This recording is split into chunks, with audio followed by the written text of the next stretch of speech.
Welcome to the Hockey Writers Flames Faceoff, a weekly show with our top Calgary Flames writing crew, bringing you the latest news, rumors, trades, player grades, game results, and much more. From training camp to the playoffs, from draft day to the trade deadline, our team covers everything that happens with the Flaming Sea. So get set, get focused. It's time for the Flames Faceoff. Flames Faceoff. Hello, everybody. I'm Paul Quinney, and this is the Flames Faceoff, brought to you by the Hockey Writers. Now, this week's show is being brought to you by the Morning Skate. That's a Hockey Writers daily newsletter delivered right to your inbox Monday to Friday. Jam-packed with the best hockey stuff on the planet. It's a daily dose of the latest NHL news, funnies, rumors, quizzes. I'm a subscriber. I just love it. You should become one too. It's just a little hockey fun and information brought to you every day of the week by the Hockey Writers. Now, you've got to subscribe to it. So just Google morningskate.io Hockey Writers and get yourself subscribed. So let's get going. We have on the panel today, as we usually do, Colton Pankiw, Greg Tysowski, Brett Krauss. Welcome, gentlemen. I hope you're full of energy because we got a lot to talk about this week, and let's dive right into it. We usually start with one good, one bad from the week. I'm going to start off. My bad is Alex Ovechkin for not condemning Russian President Vladimir Putin's invasion of Ukraine, for not disavowing his support of the Russian dictator. Now, I'm not suggesting every NHL player with roots in Russia has an obligation to speak out, but I think Ovechkin does because he's a founding member of Putin team, and he founded that in 2017, just before the Russian presidential election that year. It's ostensibly, according to Ovechkin, the founder, a social movement to support Putin. So he was asked about it by the media in the last couple of days, and he kind of ducked it, saying he was generally in principle against war, kind of a gutless stance. And my good for the week is none other than, here's a throwback, is Dominik Hasek. And the reason he's the good for the week is he came out of his corner swinging at Ovechkin. He called him an ableist, a liar, and a chicken. Actually, there was an expletive at the end of the word chicken. I'll leave that to your imagination. But he called him that for not taking the opportunity to denounce Putin's invasion of Ukraine. That's my rant for the week. Colton, I'm going to turn it over to you. Give us a good and a bad. So my good, just sticking with the Flames, is Andrew Mangiapane. Just lately, he kind of, after his really hot start, went into a bit of a slump. And lately he's been just red hot again, points in 10 of his last 11. And I think that played a huge part in the winning streak that the Flames were on. And then my bad will be Jacob Markstrom's skate. I don't know exactly what happened with that. I don't think it was the blades. I've never really heard of that before, but it sounded like maybe the boot broke, and it kind of, not that it's his fault obviously, but it put Dan Vladar in a pretty tough spot. He got scored on early on the power play and then had a penalty shot right after. So I'll use that as my bad. Yeah, I saw that. Sutter said he'd have to play with a rubber boot, being a rancher.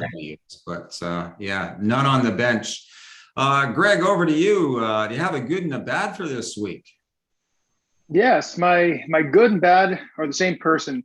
It's Daryl Sutter, who I love to watch his pressers because they're getting more entertaining. The good part was when a reporter asked him if he was happy with the cushion they had, kind of a few point cushion they had in the division. I don't think he understood the question, because he was saying, like, he seemed stunned by the whole concept of a cushion, and then he kind of figured it out, and then he had a kind of a great, almost philosophical response. He was saying that a cushion is just a pillow full of feathers, and every time you lose a game, a few feathers come out, and then you have no cushion at all.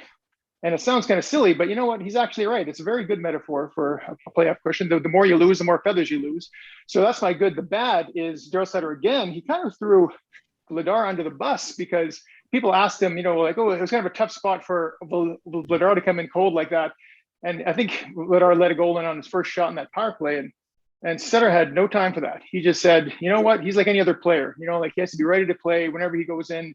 Sometimes a fourth line player doesn't get a shift in a long time. You have to be ready. So he just basically said that Vladar crapped the bed, I guess, basically. So my good and bad is, the philosophical Sutter with pillows, and bad, he's throwing his back up under the bus. So that's mine for the week. Deep thoughts from Daryl Sutter. That's it's Zen-like, you'd have to take a course in philosophy to follow him, I suppose. But hey, Brett, what do you have here for a good and a bad this week? I think for my good, kind of the Flames game last night, after fairly embarrassing loss to Vancouver to snap a franchise record-long win streak like that on the road. I think it was, a really good bounce back last night against Minnesota. And even when Minnesota got to 5-3 there, they managed to seal the game. So really good bounce back by the team, I thought, after pretty big stinker in Vancouver. That was tough to watch. And then for my bad, I also was going to go with Alex Ovechkin. But I think a little bit of a different angle in that I think it's fair for the media to criticize Ovechkin's support of Putin, but I think most people kind of generally knew what the answers were going to be. I thought it was essentially needless. Not so much needless, but I think, it's good that they got him to talk, but I think we all knew what the answer was going to be. I feel like there's so much more to it because we don't really know what's going on behind the scenes. If, a couple of years ago, Artemi Panarin made, I think, one critical comment of Putin, and he took several weeks off from the Rangers mid-season. So I think it was good to be critical of his support for Putin, but I think we all kind of knew what the answers we were going to get for sure. So it was kind of needless at that point. Yeah. Fair enough, Brett.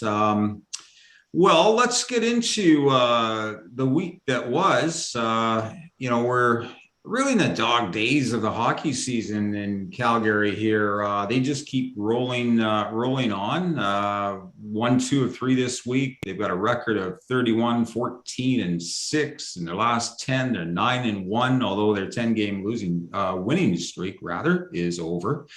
I think if there's attention being focused on one game this week, it's Vancouver. The Flames were pounded 7-1 by the Canucks, and the worry warts in Cowtown are all talking about that for the most part this week. What the heck happened? What, if anything, does it say about the Flames? Sutter, for his part, he predicted before the game. He said, look, the last few games, we haven't been playing very well. And it almost was a self-fulfilling prophecy. Is there a problem here? Should we be worried about one game? Colton, I'm going to start with you. What do you make of that 7-1 pounding at the hands of the Canucks? I think just given the response they had the next game against Minnesota, it tells me it's really nothing to worry about. It was just one of those things. I mean, they've been playing so well lately that I guess they're kind of due for a stinker. I think just they had a lot of discipline problems. They just couldn't stay out of the box, especially in the second period. They were sloppy. There was quite a few breakaway opportunities. They just weren't very good from the second period on. And I think just how they've been playing, I guess they're kind of due for a stinker like that. But no, I'm not worried about it. Yeah. Greg, your take on it? I mean, you were mentioning Vladar, and he let in most of the goals. And you were saying last couple of weeks you wanted to see him again. Do you regret that, saying that, or what's your take? Well, I think I'd like to see him get more than 2 minutes warning when he's going to actually play in a game. I think maybe if he was the starter, he'd be a little more mentally prepared and prepped and ready to go. But No, I still want to see him play more games but I think the more that he kind of disappoints Sutter, the less Sutter's going to play him. I think, like it was about a month ago when he referred to Vladar as the other guy. He wasn't even mentioning his name.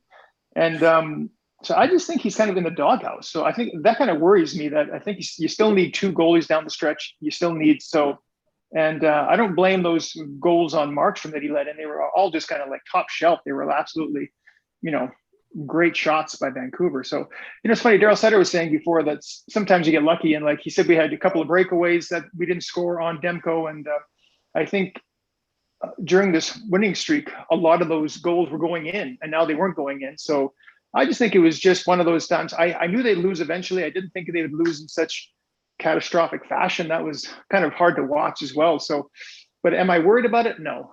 Colton's right. The way they responded the next day, and they're still on top of the Pacific Division. So, and they still have more games at home than away, and they're playing great at home right now. So, no worries from this end. They're good. All right, Brett, you got 2 of your panelists saying everything Hakuna Matata in Cowtown. What about you? Are you worried about Well, I definitely won't say that my hand is hovering over the panic button either.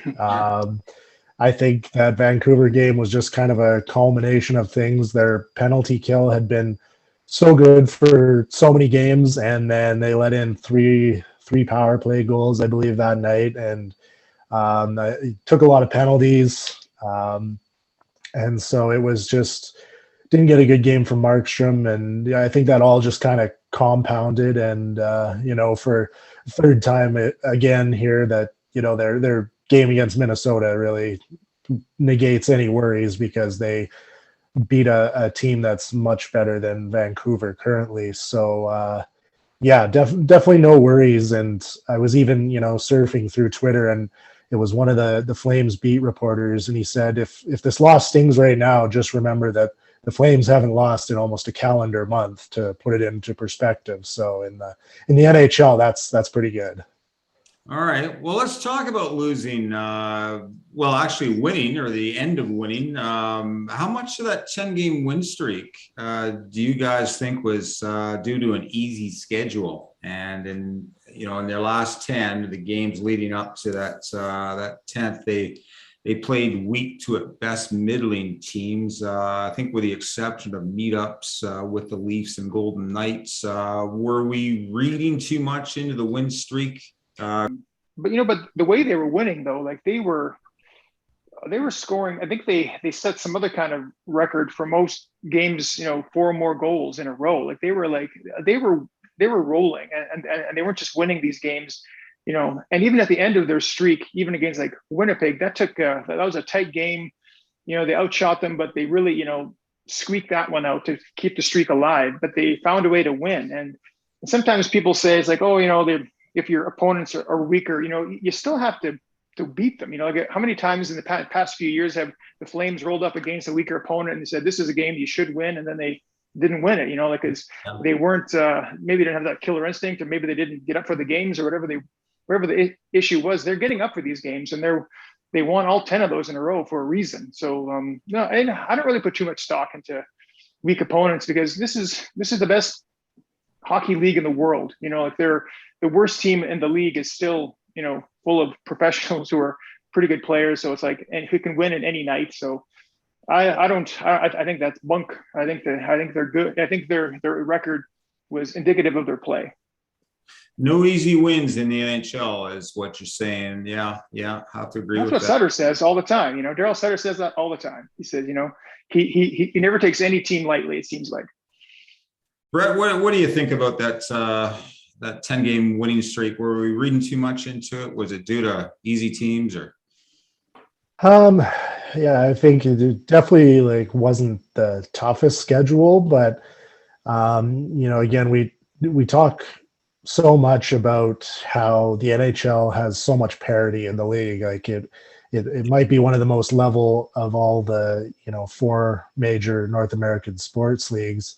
But then we talk about easy wins or tough wins in the league when, any team can win on any given night. Like Arizona just beat Las Vegas last night, which is greatly helps out the Flames. So yeah, you got to be on it every night. So I think 10 wins in a row is nothing to kind of poo there, and it was definitely earned. I mean, you go as far back as that game in Dallas where they were down by 2 with 5 minutes to go and came back there, and they grinded out several wins against Vancouver and Seattle. So it didn't come easily. It definitely wasn't the toughest 10-game stretch in the world, but it definitely, I think, a lot to put into that the 10-game winning streak isn't that easy to accomplish.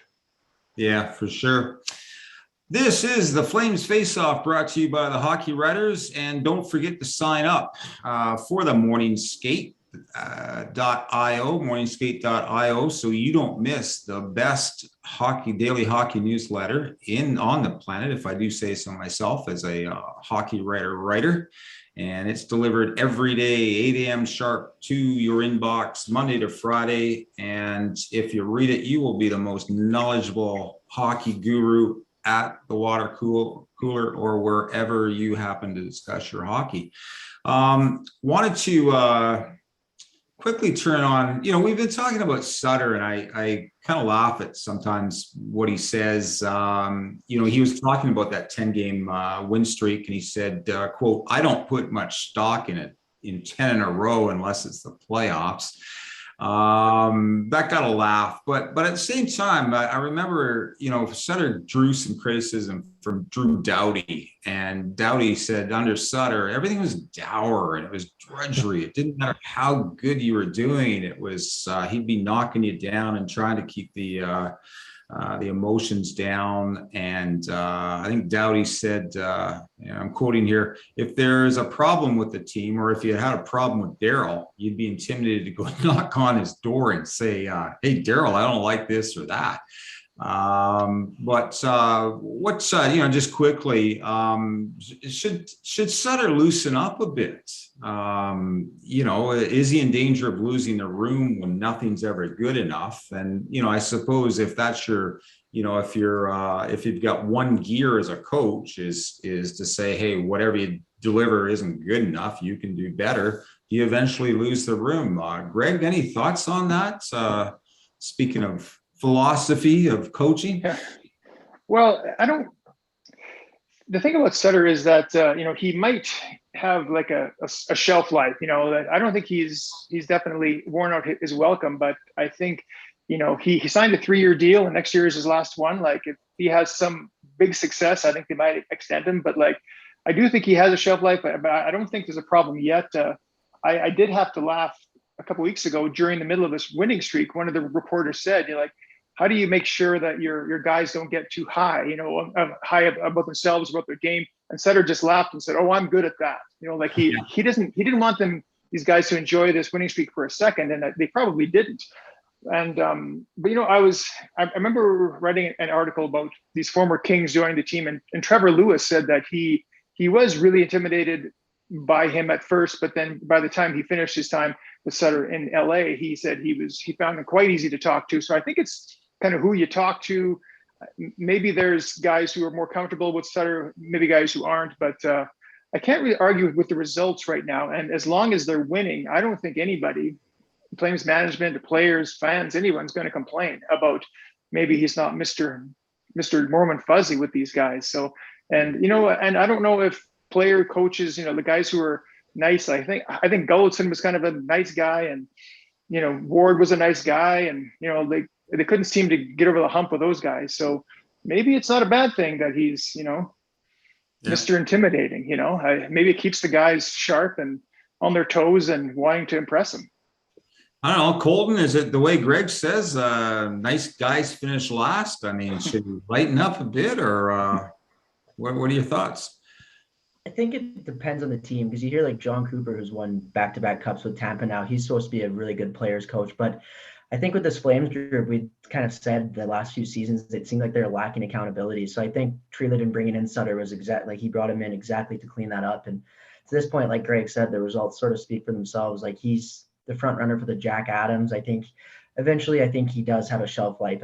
obviously I don't think that would be this season or even probably next, but it does tend to wear on guys. I mean, he was in LA for quite a while, and he was there for those 2 cup wins, but then a couple seasons after when they started to struggle as well. So I have a feeling when Doughty says that, that's kind of more of the times he was talking about when things weren't going as great, and then you're not winning as much, nothing's as fun, and then having that stern coach can really wear on guys. But I think right now it's exactly what the group needs. Yeah. Hey, Brett, the last word to you on this. Can a team succeed if it's without having fun? And what are your thoughts? Yeah, I mean, I was kind of always opposed to that mentality, and it's kind of in the grand scheme of things, it's just a bunch of grown men playing a game. But you think you look back at his original press conference when he was hired, and he was so motivated by that loss in 2004.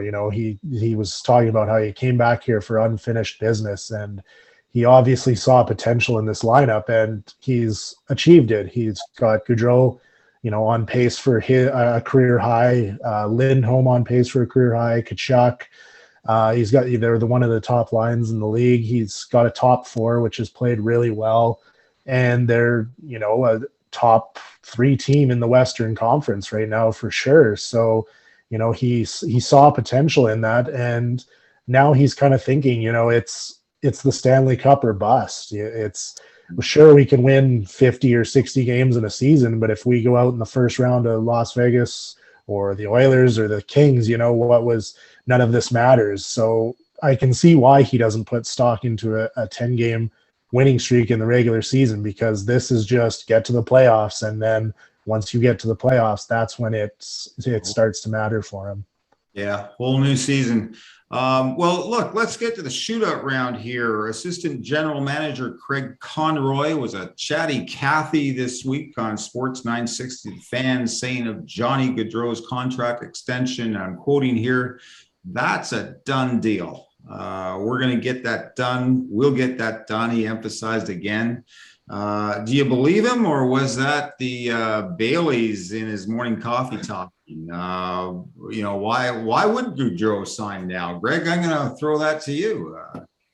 Is it a done deal? It's funny. I've heard Craig Conroy on the radio and on TV a few times, and the guy is a motor mouth. He's a chatty Cathy. He can't stop talking. He's full of energy, and he's always, and I just think he's excited about everything. And he was excited to be on that radio show, and I just think it just comes out, because I really don't think they're like hammering away right now. Like I don't think they're passing contract negotiations and proposals back and forth, burning the midnight oil. I get the feeling nothing's happening, but I think just Conroy is trying to ease the fan base, saying it's like, listen, we got this, and I think they must really want to sign him. I don't think he'd be saying that unless they really wanted to make a deal. So I'm thinking Gaudreau will sign, and it'll probably be at this pay rate and overpay, because that's what he also told the guys at Sportsnet 960, that he's Santa Claus. He tends to give away too much. So yeah, I think it'll happen, but I don't think there's anything really happening anytime soon. I just think it's Conroy being excited about the prospect of signing Gaudreau.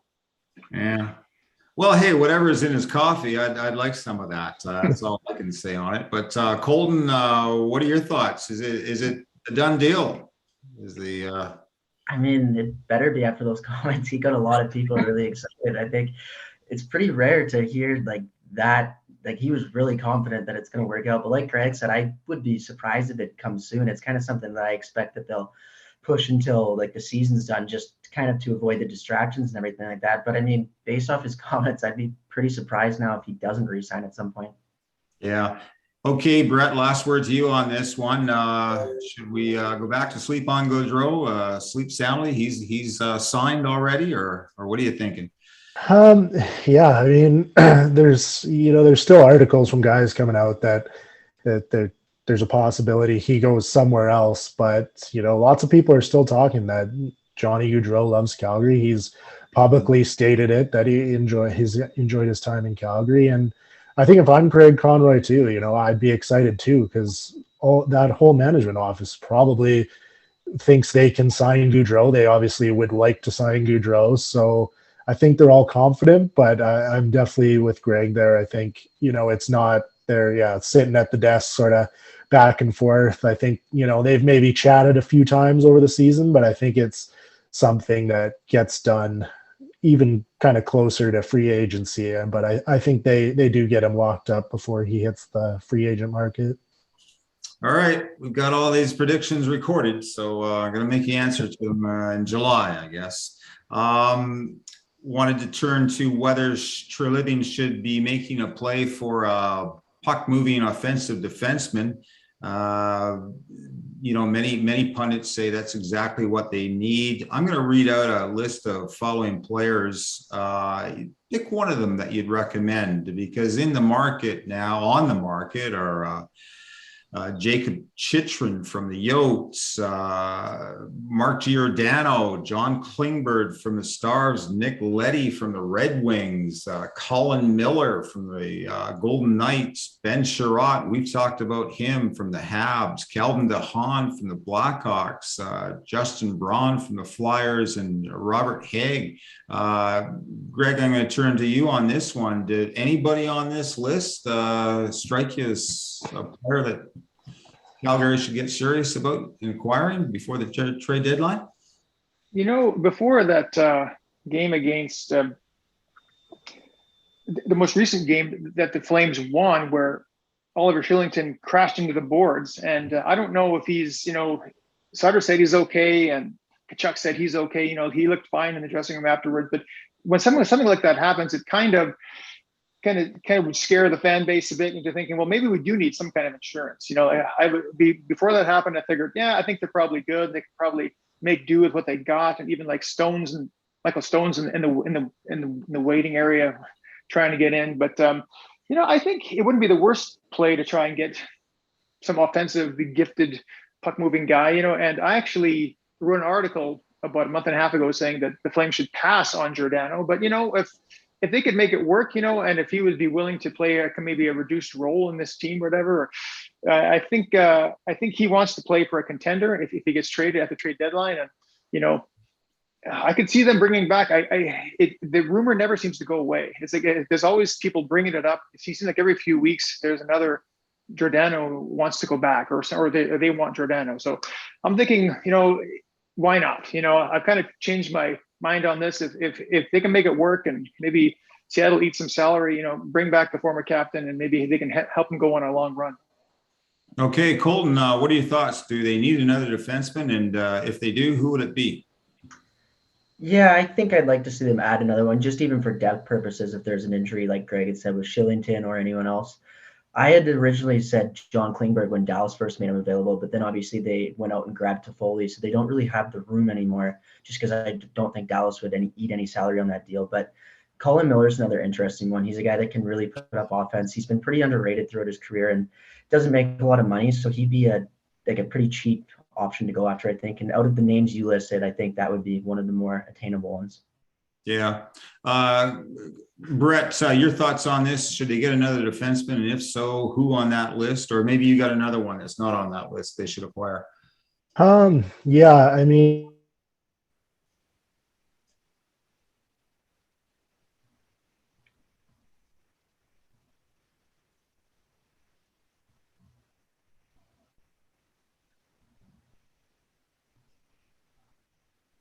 along, is he really going to be ready to jump right in to the lineup? I like Colton said, I think Colin Miller's a good option because he's cheap. I can't see them going out and getting Klingberg. And Giordano would be interesting because, like Greg said, the rumor doesn't seem to go away. So maybe there's something there, but the money would definitely be tough to work out. And, they're definitely running out of draft picks this year. Okay. Let's start one more trade rumor before we go. Filip Forsberg from the Preds is now rumored to be on the trading block. And Calgary is interested. Should they be interested? Should Treliving be trying to pick him up? Greg, over to you on that one. Well, I think they're probably done with kind of big moves like that. When they got Toffoli, I think they kind of made sure they kind of had three lines that could kind of be scoring and could be competitive out there. And so I would be surprised actually if they made that move. I wouldn't be surprised if they got some depth guy, like they usually do, just some kind of plugger who can kind of insurance for the playoffs. But I would be very, very surprised if they picked up Forsberg. Colton, your thoughts picking up Forsberg? Yeah, same thing. I think Toffoli was the guy up front. And I heard after those rumors about Nashville, David Poyle came out and said that they're actually not shopping him to extend. That could just be him saying that too. But I mean, obviously Forsberg's an incredible player, and if someone were to trade for him, they'd be giving up a lot because he's a great player, and yeah, he'd look awesome in the Flames jersey. But I just don't think they have the money, the assets right now to make that work. Okay, Brett, last word to you. Are you going to breathe life into this rumor of Forsberg come to the Stampede City? Or? I'm going to get the closest fire truck and fire hose, and I'm going to hose this one off. I think, like Colton said, it'd be awesome to see him in a Flames uniform. He would probably solidify Calgary as a cup contender with that kind of move, but there's just not a chance that they get that done. It's going to be too much to give up. You're going to have to move too much money out, I think, and you'd have to move basically like a Monahan or a Lucic, ideally, because that would be an upgrade. But Nashville probably doesn't want either of those players. So I think would it be good to check in and see what it would cost? Yeah, but I don't see it in the Flames cards. Okay. All right. Thank you, gentlemen. Unfortunately, we've run out of time, but as always, that was a great discussion. I thoroughly enjoyed it. And thank you, everybody, for joining us for another episode of the Flames Faceoff. Now, before you go, in case we haven't convinced you with our first two plugs here to sign up for the morning skate, you'll get to relive some of Wes McCauley's most legendary moments as an NHL referee. He's hilarious. It's the kind of content that you get with the morning skate that puts a smile on your face. So join the fun at morningskate.io, and we will see you in 7 days. Take care.